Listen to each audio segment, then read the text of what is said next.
Existe uma passagem nas Escrituras que faz uma promessa tão ousada que a maioria das pessoas lê e passa direto, como se fosse bonita demais para ser verdade. Ela diz que a sua juventude pode ser renovada como a da águia.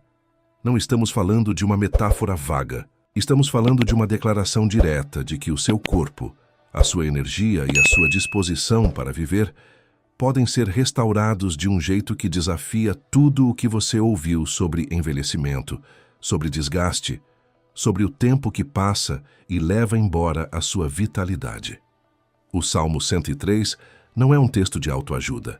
É um dos escritos mais antigos da humanidade, sobre o que acontece quando um ser humano decide parar de viver no piloto automático e começa a alinhar cada área da vida com princípios que funcionam há milênios.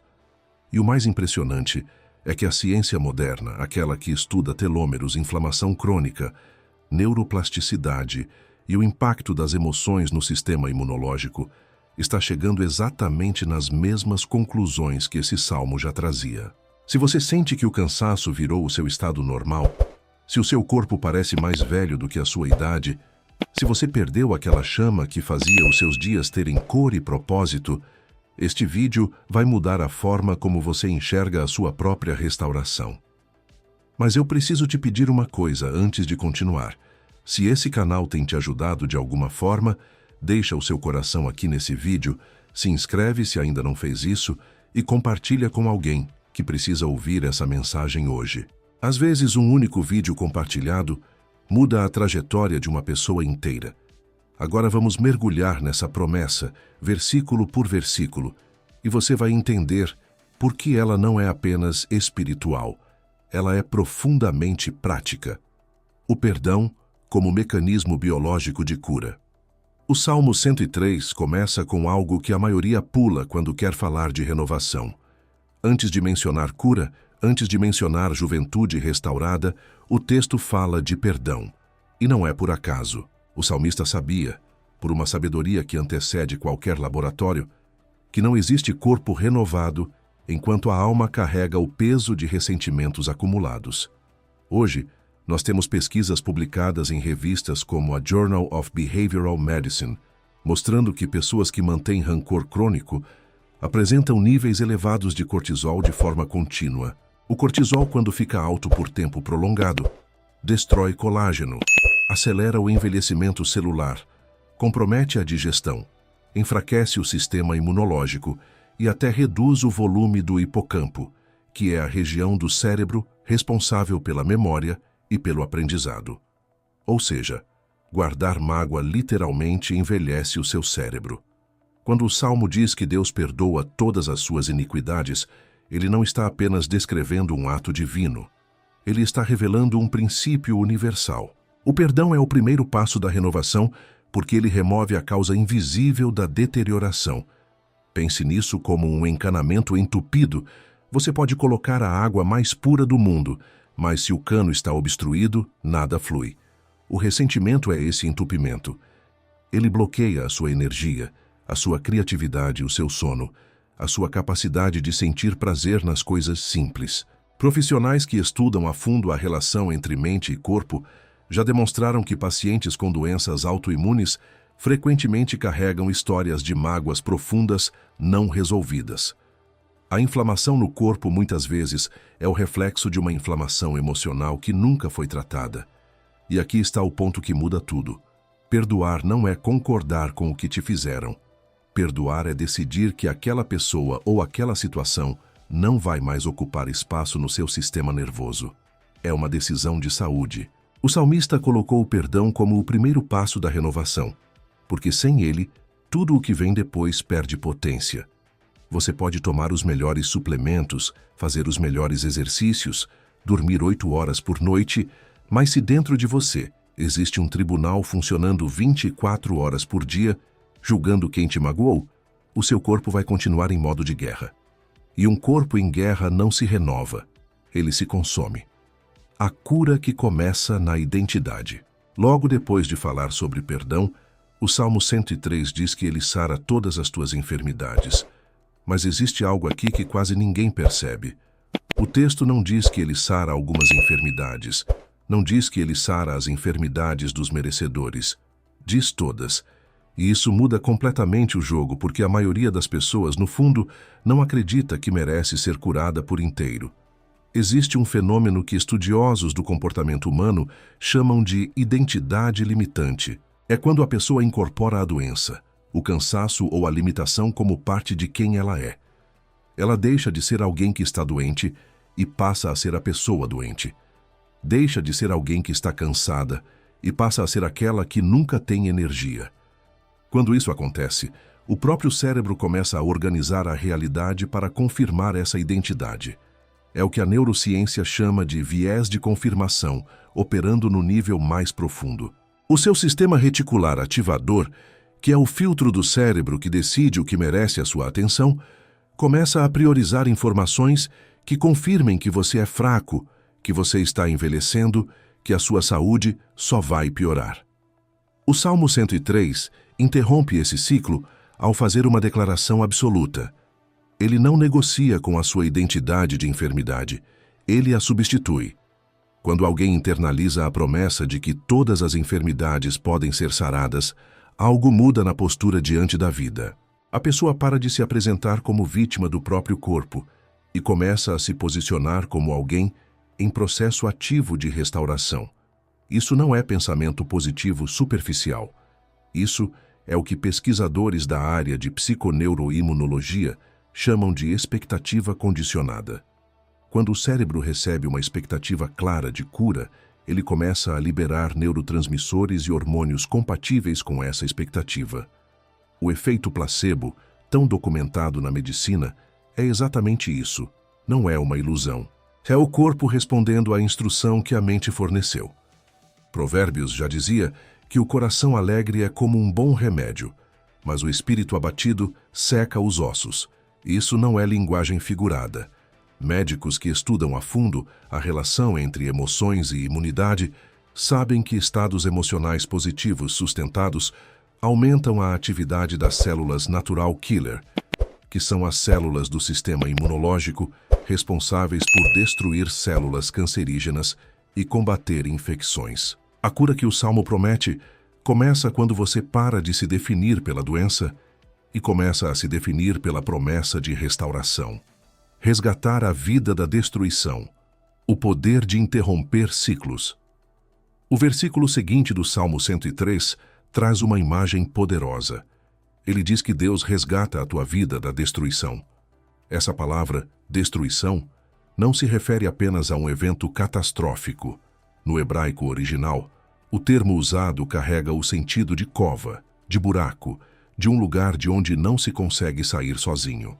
É a descrição exata do que acontece quando uma pessoa entra em ciclos destrutivos e não percebe. Existem padrões de comportamento que funcionam como espirais descendentes.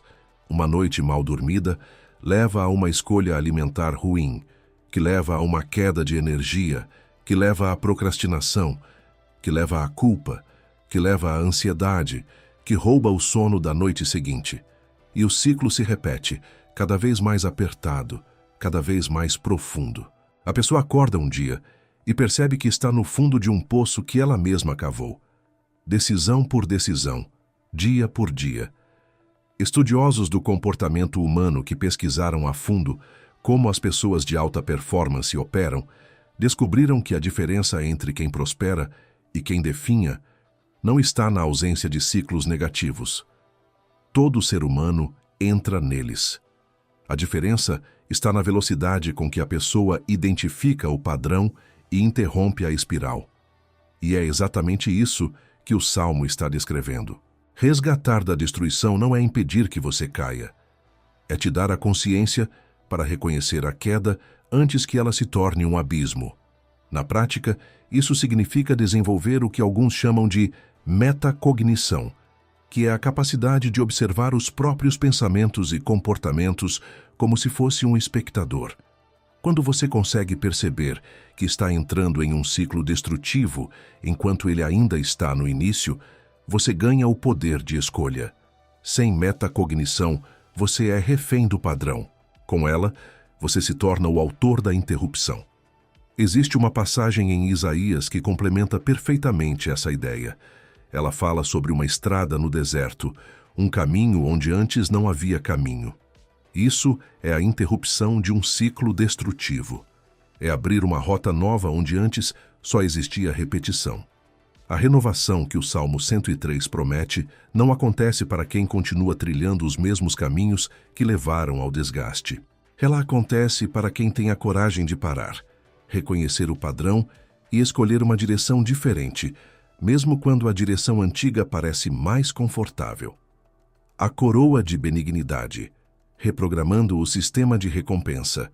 O Salmo continua dizendo que Deus te coroa de benignidade e misericórdia. Essa imagem da coroa é muito mais profunda do que parece. Uma coroa não é algo que você esconde. Ela fica na parte mais alta, mais visível. Coroar alguém de benignidade significa que a bondade, a generosidade e a compaixão não são apenas sentimentos internos. Eles se tornam a marca visível da sua vida, aquilo que as pessoas reconhecem em você antes mesmo de você falar. Mas aqui está o que poucos conectam. Quando você pratica benignidade de forma consistente, o seu cérebro passa por uma transformação mensurável. Estudos em neurociência social mostram que atos de generosidade e compaixão ativam o núcleo accumbens e o córtex pré-frontal ventromedial, as mesmas regiões associadas à sensação de recompensa e satisfação profunda. Em outras palavras, ser bom não é apenas moralmente correto, é neurologicamente recompensador. O problema é que a maioria das pessoas vive com o sistema de recompensa sequestrado por estímulos artificiais. Redes sociais, açúcar refinado, notificações constantes. Tudo isso gera picos rápidos de dopamina, seguidos de quedas brutais. O resultado é um cérebro que precisa de estímulos cada vez mais intensos para sentir qualquer coisa. É a receita perfeita para a apatia, para a sensação de vazio, para aquele sentimento de que nada é suficiente. A benignidade que o Salmo menciona funciona como um recalibrador do sistema de recompensa. Quando você pratica bondade genuína, sem esperar retorno, sem postar sobre isso, sem fazer para se sentir superior, o seu cérebro começa a reaprender o que é satisfação real. A dopamina que vem da generosidade é acompanhada de serotonina e ocitocina, que são neurotransmissores associados a bem-estar duradouro e conexão humana. É uma recompensa que não cobra juros depois. Gálatas fala sobre o fruto que nasce de uma vida alinhada com propósito.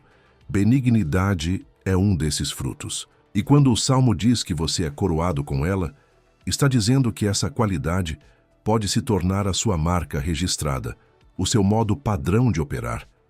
Imagine viver assim.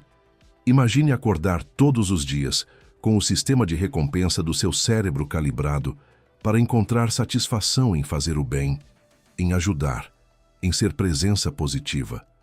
Isso não é utopia, isso é neuroplasticidade aplicada a princípios que existem há milhares de anos. Fartando de bens a tua boca, a relação entre nutrição e destino. Existe um versículo no Salmo 103 que ganha uma dimensão completamente nova quando você o lê com olhos de quem entende o que a ciência moderna descobriu sobre alimentação e longevidade. Ele diz que Deus farta de bens a tua boca. À primeira vista, parece uma promessa de abundância material. Mas olhe mais fundo. A boca é o portal de entrada do corpo. Tudo o que entra por ela define a qualidade do combustível que as suas células vão receber. A palavra bens ali não é casual. Ela indica que o que entra pela sua boca deve ser bom, deve ser de qualidade, deve ser algo que edifica em vez de destruir. Profissionais que dedicaram décadas ao estudo da nutrição funcional e da medicina integrativa já demonstraram com clareza que o alimento moderno ultraprocessado é uma das maiores causas de envelhecimento precoce, inflamação crônica e perda de vitalidade. Quando você come algo que foi fabricado em uma linha de produção com dezenas de ingredientes artificiais, o seu corpo não reconhece aquilo como alimento. Ele trata como uma ameaça. O sistema imunológico entra em alerta, a inflamação sobe, o intestino se desequilibra e o resultado é um corpo que envelhece por dentro muito antes de envelhecer por fora. Fartar a boca de bens é uma decisão diária de escolher alimentos que informam as suas células de que tudo está bem, de que existe abundância, de que o corpo pode investir energia em regeneração em vez de gastá-la combatendo toxinas. O intestino, que hoje é chamado de segundo cérebro, abriga mais de 70% do sistema imunológico e produz cerca de 90% da serotonina do corpo. Quando você alimenta o intestino com comida de verdade, com fibras, com alimentos fermentados, com gorduras boas, com vegetais coloridos, você está literalmente construindo o alicerce da renovação que o Salmo promete. Não existe juventude renovada com um intestino em caos. O que você come não é apenas uma questão de estética ou de peso na balança. É uma questão de identidade celular. Cada refeição é uma instrução que você envia para os seus genes. A epigenética mostrou que os genes não são destinos fixos. Eles são interruptores, que podem ser ligados ou desligados, dependendo dos sinais que o ambiente envia. E o sinal mais constante que o seu corpo recebe é o alimento. Quando o Salmo fala em fartar de bens, ele está prescrevendo, milhares de anos antes da ciência confirmar, que a renovação do corpo começa na escolha consciente do que entra pela boca. A juventude renovada como a da águia, o processo que ninguém quer enfrentar. Agora chegamos ao versículo que é o coração pulsante deste salmo. A tua juventude se renovará como a da águia. Essa imagem é extraordinária, mas ela esconde uma verdade que a maioria prefere ignorar. A águia, quando atinge uma certa fase da vida, passa por um processo brutal. As suas garras ficam compridas demais para agarrar presas. O bico se curva tanto que ela mal consegue se alimentar. As penas ficam pesadas e grossas, dificultando o voo. Nesse momento, a águia tem uma escolha. Ela pode aceitar o declínio e morrer lentamente, ou pode se retirar para um lugar alto, um rochedo isolado, e iniciar um processo doloroso de renovação. Ela bate o bico contra a rocha até arrancá-lo. Espera um novo bico crescer. Com o novo bico, arranca as garras velhas. Com as novas garras, arranca as penas danificadas. É um processo que dura meses, é solitário, é doloroso, mas quando termina, a águia renasce. Ela ganha mais 30 ou 40 anos de vida, voando com a mesma força e agilidade da juventude. O Salmo 103 não promete renovação sem processo. Ele promete renovação para quem aceita o processo. E esse é o ponto onde a maioria das pessoas desiste. Elas querem a juventude da águia sem o rochedo da águia. Querem a transformação sem a dor da mudança. Querem o corpo novo sem abandonar os hábitos velhos. A renovação real exige que você arranque o que não funciona mais. Mesmo que doa, mesmo que sangre, mesmo que você fique vulnerável durante o processo. Na prática, isso pode significar cortar relacionamentos que drenam a sua energia. Pode significar abandonar uma carreira que paga bem, mas mata a sua alma por dentro. Pode significar admitir que o estilo de vida que você levou nos últimos 10 anos é a causa direta do corpo que você tem hoje. Pode significar ficar sozinho por um tempo, no seu rochedo, fazendo o trabalho interno que ninguém vai aplaudir, mas que vai definir quem você será nos próximos 30 anos. Filipenses fala sobre esquecer o que ficou para trás e avançar para o que está adiante. Isso não é frase motivacional, é a descrição exata do processo da águia. Largar o velho para que o novo possa nascer. E aqui está a parte que deveria te encher de esperança. O Salmo não diz que a juventude da águia é menor do que a original. Ele diz renovada. A nova fase pode ser mais potente do que a primeira, porque agora ela vem acompanhada de sabedoria, de clareza e de uma força que só nasce em quem atravessou o fogo e saiu do outro lado inteiro. Integração e fechamento. O dia em que você decide parar de envelhecer por dentro. Tudo o que o Salmo 103 descreve não é uma lista de promessas isoladas. É um sistema integrado de renovação. Começa com o perdão, que remove o peso emocional que envelhece o corpo. Passa pela cura da identidade, que transforma a forma como você se enxerga. Avança para a interrupção de ciclos destrutivos, que liberta você de padrões que te puxam para baixo. Continua com a reprogramação do sistema de recompensa através da benignidade, que recalibra o que te dá prazer. Aprofunda com a nutrição consciente, que reconstrói o corpo de dentro para fora. E culmina no processo da águia, que é a coragem de se reinventar completamente. Cada uma dessas etapas é indispensável. Pular uma é como tentar construir um edifício sem um dos pilares. Ele pode até ficar de pé por um tempo, mas vai desabar quando a pressão vier. O que diferencia as pessoas que realmente se renovam das que apenas falam sobre renovação é a disposição de aplicar cada etapa na ordem certa, com paciência e com constância. Não existe atalho, existe caminho. E o Salmo 103 é o mapa. Se você chegou até aqui, eu preciso ser direto com você. Esse conteúdo não foi feito para ser consumido e esquecido, foi feito para ser aplicado. Escolha uma das etapas que mais falou com você hoje e comece por ela. Não amanhã, hoje. Pode ser a decisão de perdoar alguém. Pode ser a decisão de mudar o que entra pela sua boca. Pode ser a decisão de interromper um ciclo que você já sabe que está te destruindo. A renovação não começa quando as circunstâncias mudam. Ela começa quando a decisão muda. E se esse vídeo te tocou de alguma maneira, faça algo por mim e por todas as pessoas que precisam ouvir isso. Deixa o seu coração aqui embaixo, compartilha esse vídeo com alguém que está passando por um momento difícil e se inscreve no canal para que a gente continue essa jornada juntos. Cada inscrição, cada compartilhamento faz com que essa mensagem chegue mais longe. E quem sabe o próximo vídeo que você vai assistir aqui seja exatamente o que faltava para uma transformação completa na sua vida. A sua juventude pode ser renovada, não porque eu estou dizendo, porque uma promessa milenar, confirmada pela ciência, está esperando que você diga sim.